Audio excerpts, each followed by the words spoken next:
Depuis plusieurs années nous assistons à une utilisation émergente du mobile money. Les transactions financières telles que les transferts et retraits d'argent, les paiements en ligne et les épargnes sont effectués dans tous les domaines d'activité. Le mobile money facilite ainsi le mode de vie en matière de toute transaction.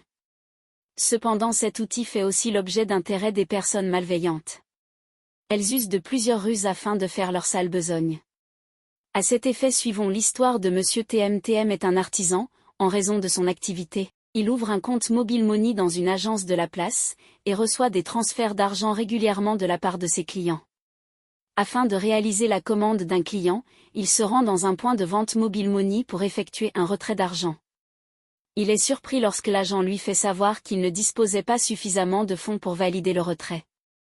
Il reste perplexe car ne se rappelle pas avoir effectué de retrait. TM se dirige alors vers la PLCC pour porter plainte car ayant reçu l'information que le retrait aurait été effectué à partir de son numéro de téléphone. Les investigations menées par la PLCC appuyées par le LCN ont permis d'interpeller TS propriétaire du point de vente dans lequel le retrait a été effectué. Soumis à une audition, il affirme qu'il s'agirait d'un jeune homme nommé NO qui est régulier dans son point de vente. Conduit dans les locaux de la PLCC, NO soumis à un interrogatoire, déclare être l'apprenti de T.M.